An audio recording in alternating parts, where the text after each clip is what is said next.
I've always despised the regular gatherings at the country club, which seem to occur far too often.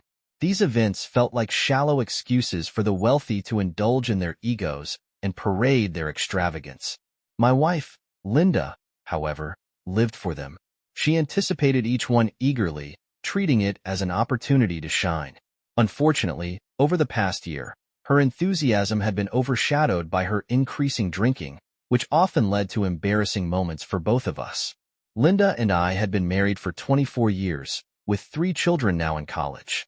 We'd met while I was working on my MBA, and clicked instantly. In the early years, our relationship was full of passion and energy, but things began to cool about a decade ago. I assumed this was simply the natural course of a long marriage and resigned myself to the idea that romance was no longer part of our future. While I longed for more closeness, I avoided pushing the issue. My career kept me busy and provided a substantial income that comfortably supported our family, even with the financial strain of 3 kids in college. Linda, who didn't work, spent her time on community service and social events. Her lifestyle thrived on my earnings, and she invested a great deal of time and effort into maintaining her appearance with spa visits and salon trips. I, on the other hand, considered myself fairly average. My graying hair and slight belly were signs of middle age, but I dressed sharply thanks to my job's demands and Linda's love of shopping. Professionally, I was successful, but deep down, I was unfulfilled. My work felt hollow, and I longed for something more meaningful. Our house, once a bustling home for a family of 5, now felt oversized and empty. I hated the cost and effort of maintaining it, but every time I suggested selling or downsizing, Linda dismissed the idea outright. She adored the house, the country club lifestyle, and her affluent social circle. One evening, at yet another country club gathering, I wandered through the building, half-heartedly engaging in small talk while feeling out of place. Linda, meanwhile, was loudly chatting with a group of women, her drinking evident. As I approached, I overheard her voice rising above the others. "I'm telling you," she exclaimed, "if it weren't for Ethan Carter, I'd never have known what good lovemaking was." Her words stunned me. The group fell silent as they noticed me nearby. Linda turned to face me, her expression hazy with alcohol. "Oh, Michael," she slurred. "I didn't see you there." She giggled, adding, "You weren't supposed to hear that." Her laughter carried a mischievous tone, as if it were all a harmless joke. The other women looked uncomfortable, some quietly slipping away. Linda smirked at me, amused by the chaos she'd caused. I set my drink down and walked out without saying a word. Instead of heading home, I drove straight to the airport and booked the next flight to Reno. Unlike the glitz of Las Vegas, Reno felt quieter, more grounded, a place to think. As the plane climbed into the sky, I reflected on my marriage to Linda and how far apart we had grown. Once I landed, I switched off my phone and checked into a casino hotel, opening a $20,000 account that earned me a complimentary room. Casinos operate under unique financial rules, where deposits go unreported, offering discretion I appreciated. The next morning, I woke up late and headed to the hotel diner for a burger and fries. Reno's high-altitude climate, laid-back vibe, and outdoor amenities appealed to me. Wandering along the Truckee River, I thought about failed marriages, not just mine, but the concept in general. I even considered tossing my wedding ring into the water, though I wasn't quite ready to take that step. Later, as I returned to the casino, a real estate office caught my attention. The condos displayed in the window drew me in, and within an hour, I was discussing options with an agent. I spent another 2 hours driving around before finding a small, furnished unit that felt perfect. Since buying property while married was tricky, I worked out a lease-to-buy agreement with a significant deposit, ensuring discretion. Taking control of the family's finances early in our marriage had been a smart move. Linda never cared much for managing money. She preferred spending it. That night, I treated myself to a sushi dinner and, despite the steep cash advance fees, transferred another $10,000 to my casino account for peace of mind. The next morning, I woke early and enjoyed a hearty breakfast at the casino restaurant. While sipping my second cup of coffee, I noticed my waitress had a faint black eye she was trying to hide. Her name tag read Donna, though something about her demeanor suggested she was new to the job. Is Donna your real name? I asked casually. No, she said with a faint smile. It's Clara, but this was the closest tag they had. Well, Clara, I'd like another refill, I said with a grin. And maybe a generous tip if you'll tell me about that black eye. She poured the coffee, raising an eyebrow. How about I pour this, you leave a smaller tip, and I pretend you didn't ask? Fair enough, I replied. I shouldn't have pried. Since I already had the condo key, I figured it was time to start making it feel like home. My first stop was at a nearby used car lot called the Silver Spur, where I picked up an old but serviceable Ford Focus sedan. The car had clearly been through a lot, with its worn interior and high mileage, but it would work just fine for running errands around town. Renting a car crossed my mind, but since I planned to return frequently, buying one outright seemed more practical. With just a couple $100s, I stocked up on the essentials, clothes, toiletries, and other basic supplies. It didn't take much to get the condo ready for comfortable living. I spent the rest of the day setting up casino accounts. Writing checks payable to the casinos, I deposited a total of $60,000 across 4 locations, knowing these funds would disappear into my accounts without leaving a trace. I meticulously recorded every transaction in a pocket-sized notebook, noting the dates, amounts, and casino names. This notebook served as a tidy record of losses, even though I hadn't placed a single bet yet. Given my reputation as a lousy poker player, any hypothetical losses at blackjack, roulette, or craps would seem entirely believable if questions ever arose. With 6 months to gather the condo's down payment, I felt confident I could pull it off without a hitch. By the time I wrapped up, I realized I hadn't eaten lunch and was starving. Returning to the casino restaurant where I'd had breakfast, I was greeted once again by Clara, my waitress. You're still here? Long day? I asked casually, noticing her tired expression. I'm working doubles, she replied, her smile faint but polite. Rent here turned out to be a lot higher than I expected. Care for a drink? Sensing her exhaustion, I decided not to pry and placed my order.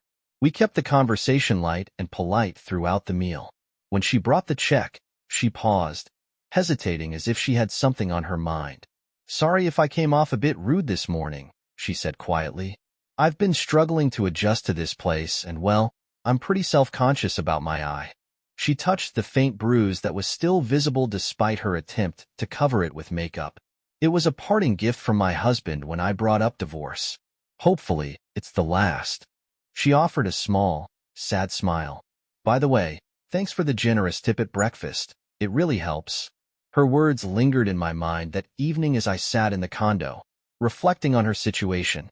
There wasn't much more I could do immediately, though, so I decided it was time to return home to handle a few pressing matters. Booking a flight back was simple, but I wasn't entirely sure what I would do once I got there. The next morning, I returned to the diner for breakfast, hoping to see Clara again.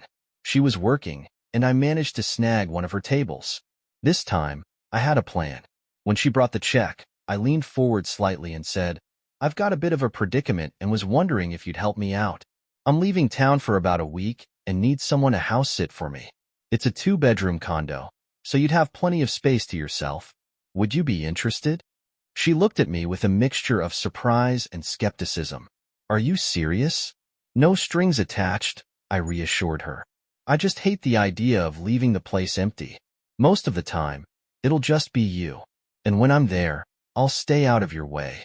She hesitated, clearly unsure of my intentions. Is it close to the diner? She asked cautiously. It's within walking distance, and I'll leave you the car as well, I explained. Just make sure it has gas when I get back. I'll call you in advance when I'm returning. I pulled out a napkin, jotted down the condo address, and handed it to her along with the keys. If you're not comfortable, that's fine. I'll pick up the keys when I return on Friday. Clara studied the napkin and keys, still looking uncertain. Clara, don't worry about it. If you decide against it, that's totally okay, I said before leaving for the airport. The flight home was uneventful, but I felt a sense of dread as I landed. After retrieving my car from the long-term parking lot, I drove by the house. Seeing Linda's car absent from the driveway, I took the chance to quickly pack some essentials for the week. A few changes of clothes, my laptop, passport, and birth certificate. The entire process took less than 10 minutes. My company offered kitchenette-style units for employees, and I booked one for the next 2 weeks. Once I settled in, I called my eldest son, Jason, to let him know what was going on. I explained that his mother and I were having some domestic issues and assured him that everything would be fine. I asked him to share this news with his sisters, both of whom were also attending Auburn University, and told him there was no need for them to worry. Despite all 3 kids being at the same school, I still had to pay out-of-state tuition, which was a significant expense, but one I could manage. The following morning, I tackled the financial side of things. At the bank, I secured a second mortgage on the house, intentionally exceeding its current value. I knew this situation would change by the end of the month. From there, I contacted Auburn University and prepaid tuition for all 3 kids, wiring $240,000 to the school. This left me with a cashier's check for just over $200,000, which I planned to take back to Reno. To free up more funds, I cashed in 2 certificates of deposit, paying the penalties, and closed out my money market account.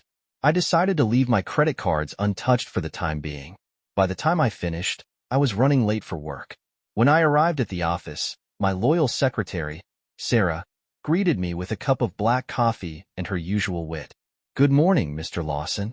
Are you going to tell me what really happened at the country club Friday? Or should I just believe the rumors?" she teased, her eyes sparkling with curiosity. "Sarah, the rumors are all true," I replied dryly. "Anything else you need to know?" Her knowing smile widened, but she left it at that, handing me a stack of papers to review. Without hesitation, Sarah responded with enthusiasm. "What do you need me to do?" "First, gather all the information you can find on Ethan Carter. I believe he used to work here, but I'm not entirely sure.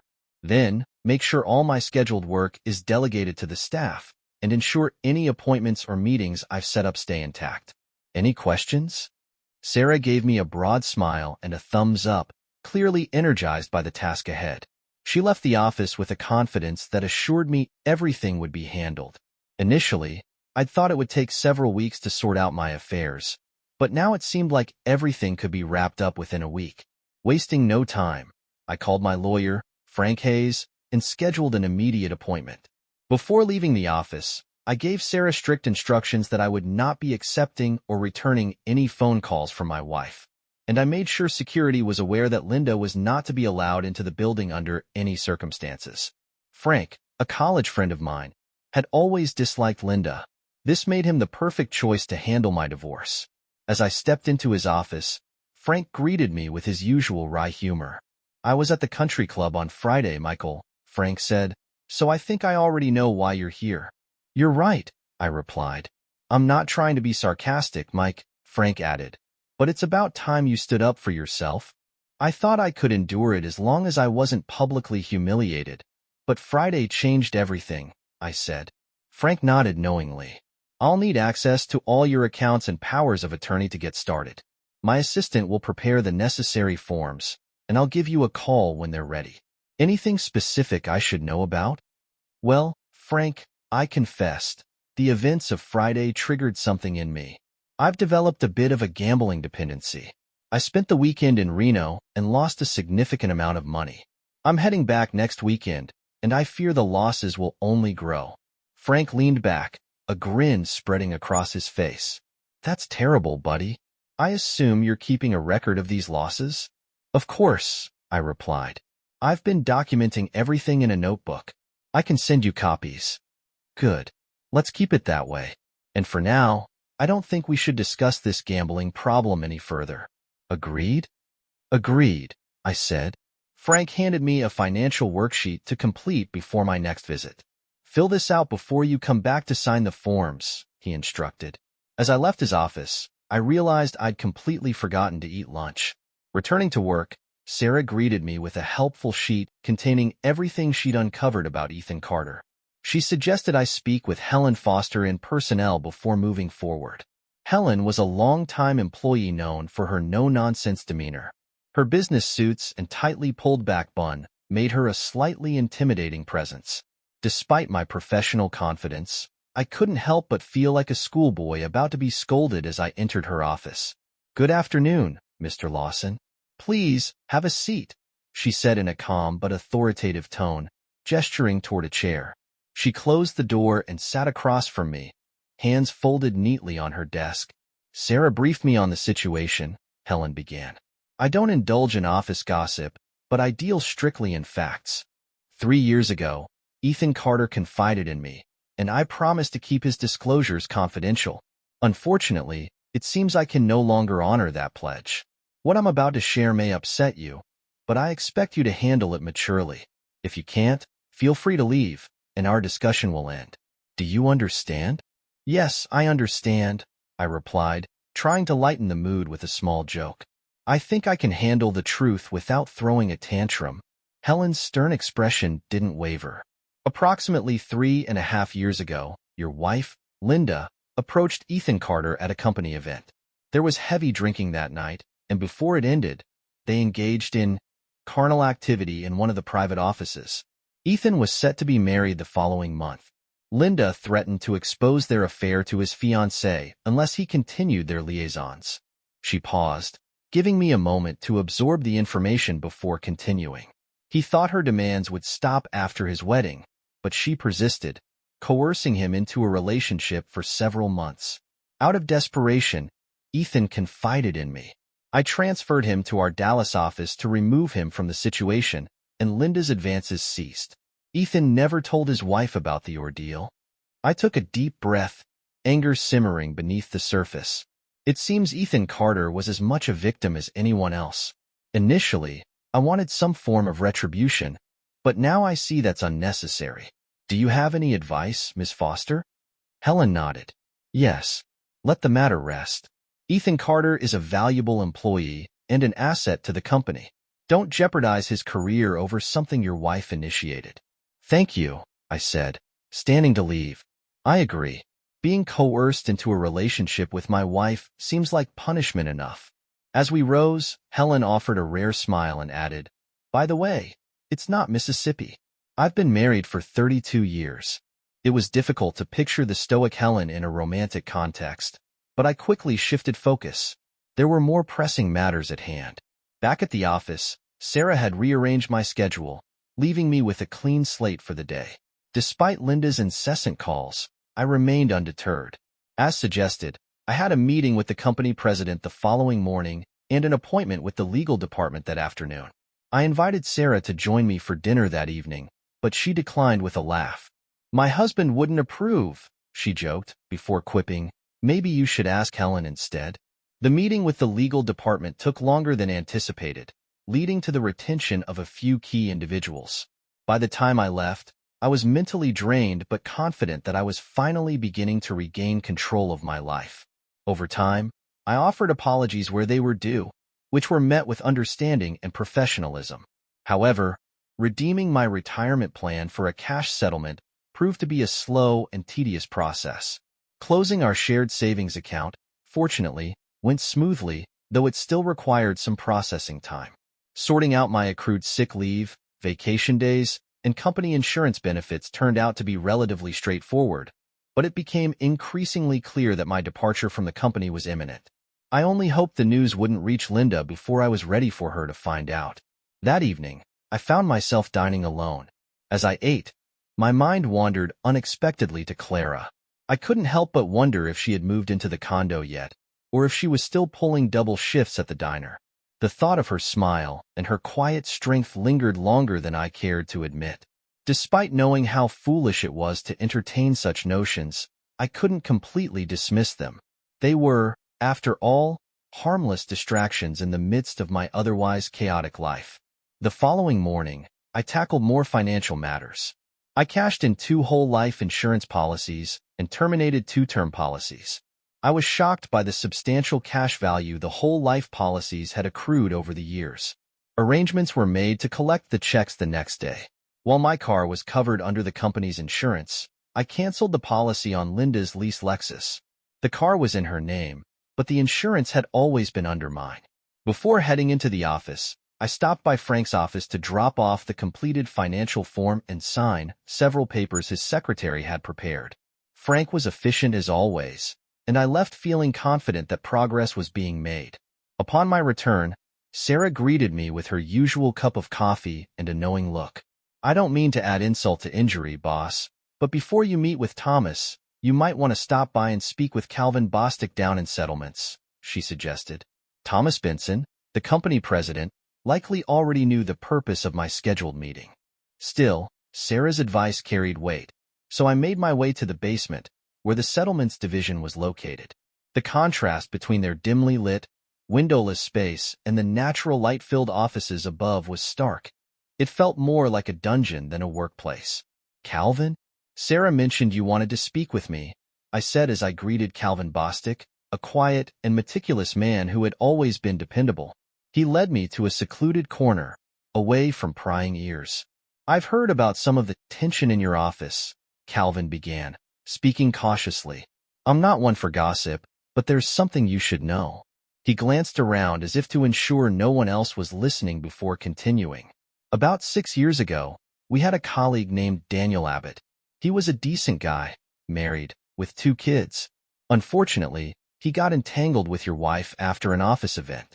Linda initiated things and wouldn't leave him alone, constantly contacting him at work and even at home. Daniel regretted his actions and tried to end the affair, but Linda threatened to expose him to his wife if he did. He eventually called her bluff. Calvin sighed heavily, the weight of the story evident in his voice. 2 days later, Daniel's wife kicked him out.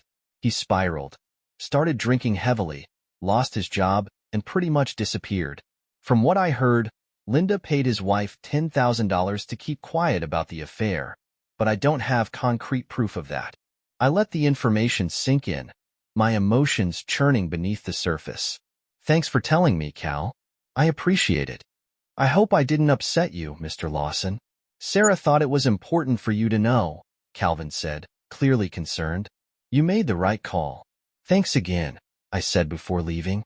From there, I headed straight to the 9th floor for my appointment with Thomas Benson. Although I arrived a bit early, he immediately ushered me into his office. The meeting was brief and to the point. Thomas informed me that the legal department, personnel, and payroll would handle all the logistics of my departure. He handed me a business card with his private cell number written on the back, instructing me to contact him once everything was finalized. There were no pleasantries or apologies, just cold efficiency. With that, I nodded, thanked him, and left the office without saying another word. Sarah greeted me with her signature smile when I returned to my desk.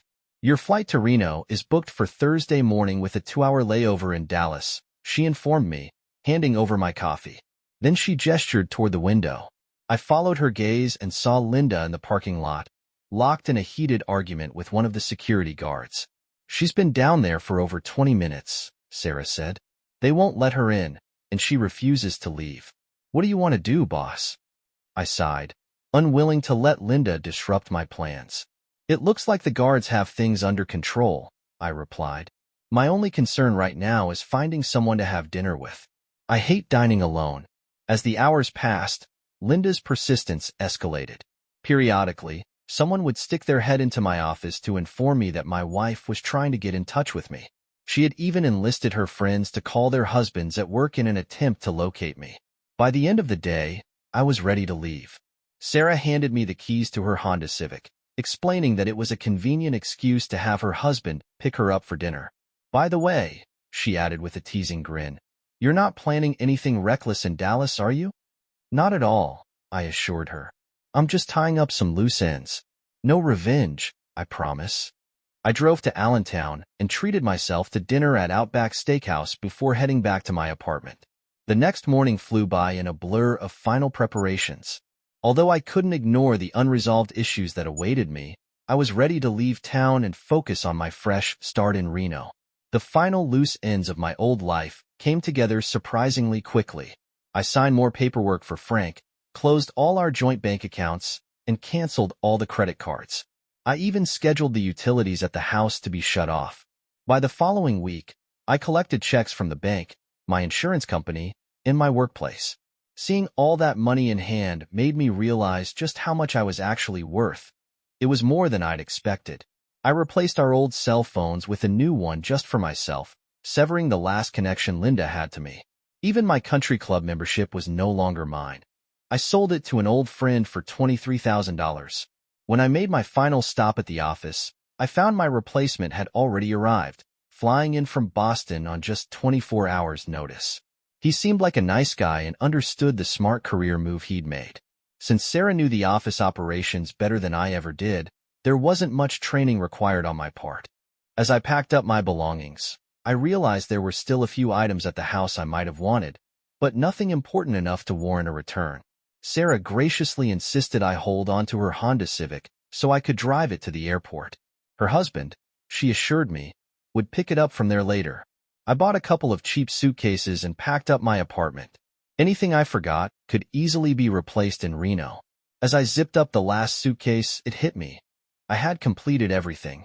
All my assets were now in cash. No stocks, no accounts, no investments. Nothing of value left except the house, which I had decided to leave to Linda. With everything wrapped up, I called AirBlue and was pleasantly surprised to find they had an available seat on a flight that same evening. They even accommodated an earlier departure for me. I picked up the phone and called Frank at home. "Hey, Frank, just wanted to let you know I'm leaving tonight," I said. "I assume you've got everything ready on your end?" "Yep, all set. You can serve the papers tomorrow. I'll start sending proof of Linda's financial irresponsibility soon. You'll have more than enough to make a case. Just keep the bill reasonable. I'll be strapped for cash before long," I said with a wry laugh. "I'll do my best, Mike. One more thing. Look into a guy named Daniel Abbott for me. He might need a hand. If the situation calls for it, I'll help him out myself." "Got it, Mikey. Safe travels, and keep in touch," Frank replied. Before leaving for the airport, I called the condo and left a message on the answering machine. I explained my arrival plans and reassured her not to be alarmed by someone at the door late at night. I wasn't sure if Clara would even be there, but I hoped she would be. As strange as it was, I found myself wishing for some sort of connection with her, even if it was only a friendship. Her vulnerability made me cautious. I didn't want to exploit her trust. Still, the thought of seeing her again filled me with an odd sense of anticipation. I reached Dallas early the next morning and had time for a leisurely breakfast. Afterward, I headed straight to Ethan Carter's office, surprising him when he arrived. "Mr. Lawson, I'd say it's nice to see you, but that'd be a lie. We both know that," he said, visibly tense. "Relax, Ethan. I'm not here to reprimand you," I replied. "I wanted to let you know that I understand the situation from before, and there are no hard feelings." "You could have just called to say that," he replied flatly. "I know, but I was passing through and thought it was worth the time to clear the air," I said. "I don't get it. Why bother? I messed up. I should be the one apologizing to you," Ethan said, his voice heavy with guilt. "You're not solely to blame, Ethan. I made my own mistakes, and most of the trouble was caused by my wife," I said. "What she did hurt both of us. I'm not excusing you entirely, but I don't want you carrying more guilt than you deserve." Ethan nodded slowly, visibly relieved. "That's kind of you to say. I'm at a loss for words," he admitted. I handed him one of Frank's business cards. "Later today, give my lawyer a call. He might need your help with a statement. It'll be confidential and won't reach your wife," I explained. We shook hands as I stood to leave. Despite everything, it felt like the right thing to do. Ethan Carter was a decent man who didn't deserve to have his life completely ruined over a mistake, repeated or not. An hour later, I was on my flight to Reno, lost in thought. I kept wondering where I had gone wrong. I had worked tirelessly to provide for my family and thought I had done a good job. Yet, while I ensured everyone else's well-being, I had neglected my wife. In moments like these, we often search for our own faults, and usually, I find myself to blame. But Linda's infidelity was a betrayal I couldn't excuse. Had she been discreet, perhaps I would have been willing to shoulder the blame. But her blatant lack of discretion absolved me of any lingering guilt. The evening took a positive turn upon landing at Reno Tahoe International. To my surprise, Clara was waiting for me at baggage claim. She looked different, relaxed, and approachable, in jeans and a light blue Oxford shirt, a stark contrast to her usual diner uniform. "Good evening, Clara. I didn't expect to see you here," I said, smiling. "Well, since I had your car, I figured it was the least I could do," she replied with a shy smile. "Aren't you on duty?" I asked. "No, I've been able to cut back on shifts thanks to your kind offer, she said. Oh, I wasn't being kind. I just wanted an excuse to spend time alone with you, I teased. And what do you plan to do when you have me alone? She asked playfully. I haven't thought that far ahead. Any suggestions? I replied, grinning. As I grabbed my luggage, I noticed Clara blush slightly, which felt like a small victory. Her teasing tone suggested she was comfortable enough to joke with me, which was a good sign. 30 minutes later, we arrived at the condo. I was pleasantly surprised to find it freshly decorated. Small, thoughtful touches, like new curtains and decorative accents, made the space feel warm and inviting without costing much. Grateful for her efforts in sprucing up the condo and picking me up at the airport, I treated us to 2 prime rib dinners that evening. For the first time in a long time, life felt like it was heading in the right direction. It turned out Clara enjoyed the wine more than the prime rib that evening. As we settled into our meal, I asked, "How's your divorce going?" "Pretty poorly," she admitted with a small laugh. "I still have 3 weeks left before I can even file. You need 6 weeks to establish residency." I thought it would be straightforward, but it's been anything but.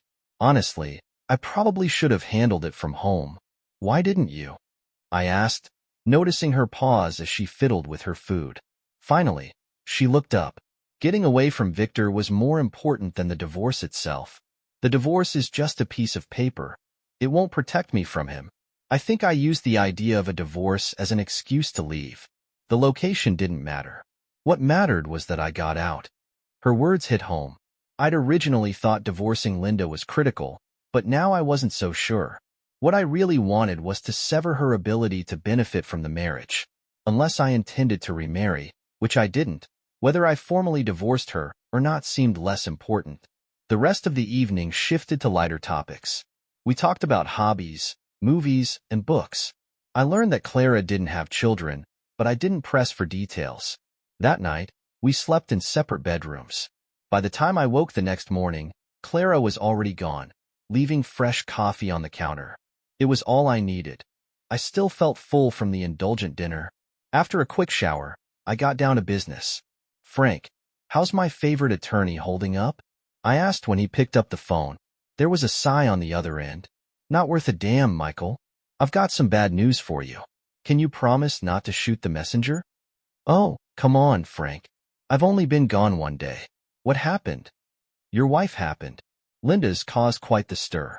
She found out about the bank accounts and other things. She contacted the police and managed to secure a restraining order against pretty much everything.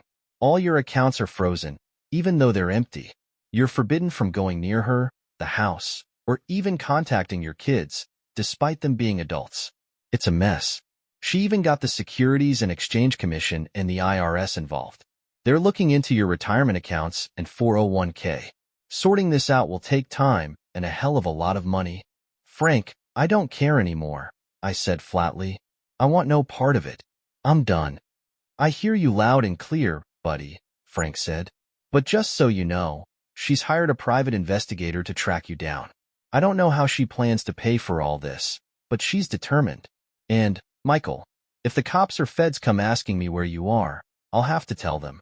I can't risk my career for you." "I get it, Frank. Protect yourself. I'll make adjustments on my end, and I won't be calling you again for a while." "Thanks for everything, buddy." "Well, that throws a wrench in the works," I muttered to myself as I hung up. My plan to pretend I'd gambled all my money away had fallen apart. I needed a new plan, and I needed it fast. Fortunately, Clara had left me the car, though I had no idea how she'd gotten to work.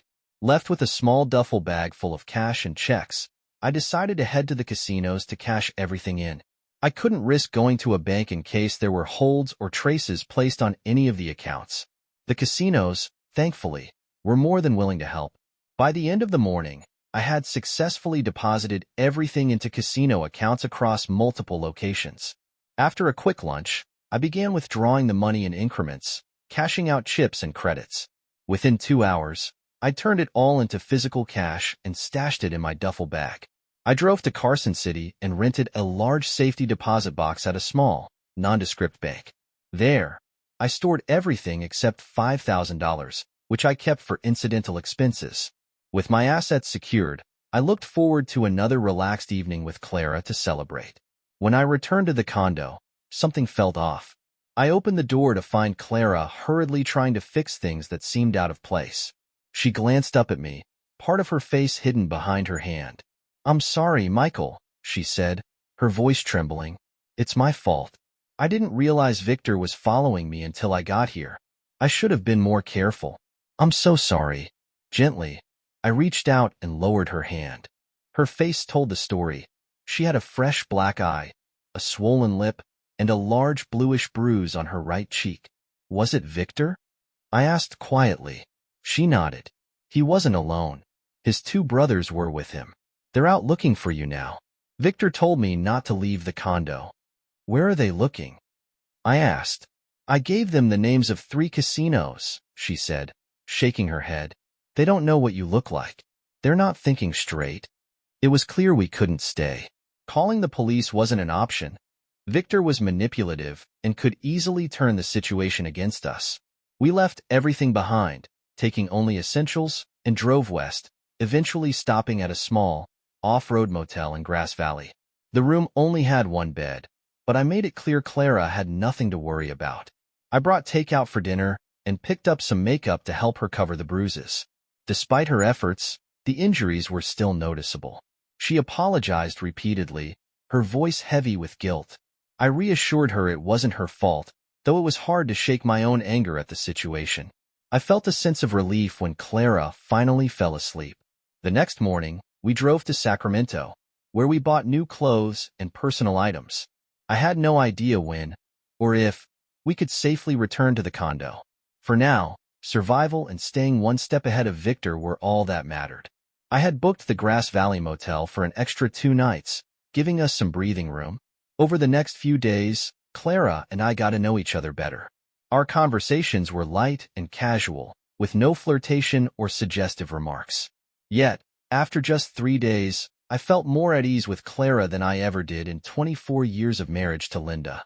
When Clara and I weren't talking, my thoughts kept circling back to the mess unfolding around me.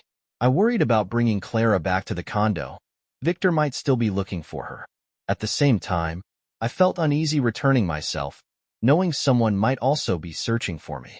But I'd foolishly left behind critical items, my laptop, passport, and personal documents. Despite knowing better, I felt compelled to retrieve them, even if doing so was reckless.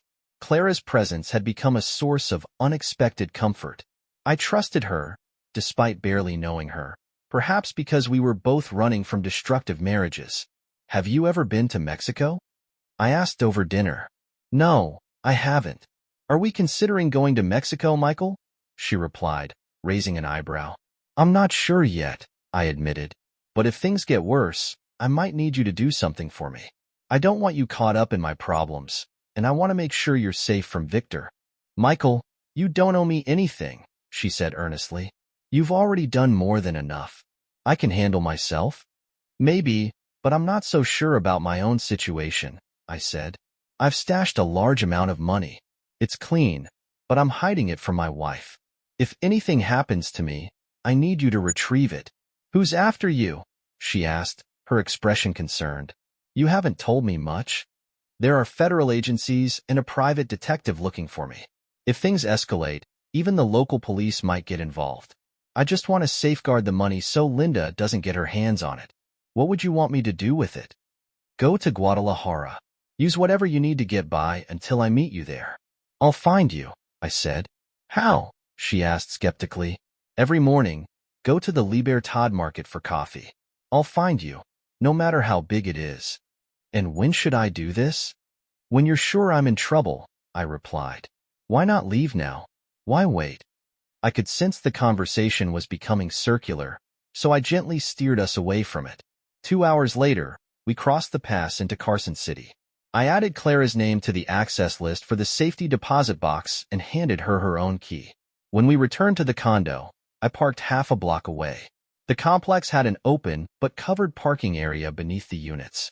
I told Clara to wait in the car while I checked to make sure it was safe. "What kind of problem are you expecting?" she asked nervously. "I have no idea," I admitted. But anything's possible at this point. As I wandered through the parking lot, a voice called out behind me. Michael Lawson. Turn around. I spun to face a wiry man in a long leather coat, an odd sight given the circumstances.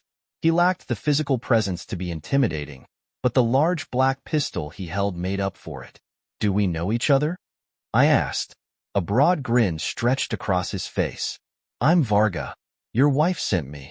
All right, I said cautiously. What do you need from me? Your wedding ring and your wallet, he said, as if this was a casual request. The wedding ring, I understand, I replied, stalling. But why the wallet? I need it to make this look like a robbery, he explained calmly. Make what look like a robbery? I asked, though I already knew the answer. Your wife hired me to eliminate you, Mr. Lawson, Varga said with unsettling cheer. I hope she paid you up front because she's broke. I shot back. What do you mean? He asked, his confidence faltering. Before I could respond, 3 large men in leather coats emerged from the shadows. Victor was among them, his loud voice unmistakable. Mikey Lawson, we need to have a word with you. Their sudden appearance threw Varga off. When they noticed his firearm, all 3 reached for their own concealed weapons. Seizing the chaos, I dove over the concrete barrier and bolted toward the side of the building. Gunfire echoed through the parking garage as Varga turned his attention to the new arrivals. As I ran toward the car, I saw Clara sprinting down the street. Across the way, 2 suited men exited a black SUV. They were clearly federal agents, waiting for me to show up. The gunfight provided just enough of a distraction for me to slip away. By the time I reached the spot where I'd parked, both Clara and the car were gone. There was no way I was returning to the condo. At that moment, I didn't care who had shot whom. I just needed to disappear. 3 factions were now after me. Linda's hired guns, Victor and his brothers, and the feds. I had no choice but to lay low. With just over $4,000 in cash, I took a bus to San Francisco. I couldn't risk returning to Carson City to retrieve the rest of the money yet. It was too dangerous. In San Francisco, my funds quickly dwindled. The first $1,000 secured me a new social security number and ID, allowing me to find work. I rented a small room with shared facilities and landed a job as a waiter in a discreet restaurant. Within a month, I was earning enough to survive. Surprisingly, I discovered I was a decent waiter, and some patrons even began requesting my section. I had let my cell phone service lapse, and the line had been cut off. I hadn't used the phone since leaving Reno, so it didn't matter much. For a few bucks, I set up a new prepaid phone with just 50 minutes of airtime. I wanted to call Clara but had no idea where she was, or if she was safe. Instead, I dialed Frank. Hey, Frank. It's Michael. Just wanted to touch base. Mikey, he replied, his tone a mix of relief and exasperation. Mikey, good to hear from you, Frank said, his tone lighter than I expected. Things are still chaotic, but not quite in the way you'd think. Where the heck are you? That's none of your business, I replied with a chuckle. Last time we spoke, I was being hounded by every unsavory character imaginable. Am I still a marked man? Not really. Most of that mess has cleared up, especially after Linda got arrested. What? Linda? Arrested? What are you talking about? Frank laughed lightly. I thought you'd be the first to know. Ever hear of a guy named Leo Varga? Yeah, I briefly met him about 3 months ago. He tried to take me out, but some other fellows showed up to do the same. While they argued over who got to kill me, I slipped out the back. How does he tie into Linda? Well, turns out Linda hired Varga to eliminate you, Frank said, his tone darkening. But Varga got seriously injured in Reno and spilled everything to the cops. Apparently, Linda stiffed him on a $10,000 contract, so he squealed to save himself. Believe it or not, the police bought his story and slapped her with charges. She's sitting in jail, awaiting trial, and can't make bail. Frank, I'd consider helping her out if she hadn't hired someone to bump me off, I said dryly. Her parents can bail her out, not me. I hear you, Mikey. No one seems particularly interested in you at the moment, though. Want me to restart the divorce proceedings? We've got rock-solid grounds this time. Sure, go ahead, I said. It'd tidy things up, though honestly, I couldn't care less at this point. I've kept all the paperwork, Frank assured me. I can still use most of it. Oh, and another thing, Frank added. Your kids came back home after Linda got into trouble. At first, they were worried. But once they learned the truth, their interest fizzled out. They did ask me to tell you to reach out and let them know you're okay. I'll contact them as soon as I can, I promised. How's my money laundering plan holding up? Frank chuckled. Not worth a lick, Mikey. Lost control and lost touch. You might want to check on it next week. Even the best-laid plans fall apart sometimes, Frank, I said with a sigh. Before hanging up, I asked one last question. Frank, did Linda ever explain why she wanted me dead? Not really, he said. I figure she thought there'd be an insurance payout, unaware you'd already canceled the policy. I touched base with my kids that evening. They were relieved to hear from me and felt better knowing their tuition was prepaid. They asked about what had happened with Linda, but I couldn't bring myself to tell them the full story. Some truths, I decided, could wait. The next day, I borrowed a car and drove to Carson City to check on the safety deposit box. When I opened it, I found it completely empty. There wasn't even a note. I couldn't complain. I had given Clara access and trusted her. The only question now was whether she'd headed to Guadalajara or found a hideout somewhere far beyond my reach. There was only one way to find out. Back in San Francisco, I explored several travel agencies in my neighborhood. Most catered to group tours, which didn't appeal to me. Eventually, I found a last-minute opening on a trip to Guadalajara. Scraping together enough money for the ticket was a challenge, but I managed. The trip wasn't expensive, but I'd been living lean and every dollar mattered. A few co-workers from the restaurant were on the tour, which put me at ease. Most of them signed up for sightseeing excursions, but I had other plans. The first 2 days in Guadalajara were disappointing. The Libertad market was far larger than I'd anticipated, making it difficult to search for Clara. In hindsight, it hadn't been the best choice for a meeting spot. Dark thoughts crept in. Maybe Clara had taken the money and disappeared. With the amount stashed in that box, she could have gone anywhere. Bangkok, Tahiti, or any place exotic enough to put distance between us. By the third day, frustration set in. I debated whether to keep waiting or start actively searching, but I was doing both with little progress. Finally, as I lingered in the market, a familiar voice broke through the din. About time, Michael. Where have you been? I turned to see Clara standing there, hands on her hips, wearing a wide-brimmed straw hat with a red band. I didn't say a word. Instead, I walked over and kissed her for the first time. I don't know why I hadn't done it earlier, but I was glad I did now. That's a pretty lame excuse, she said, smirking. Try again. The second kiss came with a big hug as I lifted her off the ground. Clara, I've missed you so much, I said. You'll have to tell me where you've been for the last month later, she teased. But for now, let's go home and have some lunch. We strolled through the market hand in hand, and for the first time in a long while, I felt happy and at peace. Michael, don't be mad, Clara said hesitantly as we walked. I used some of the money.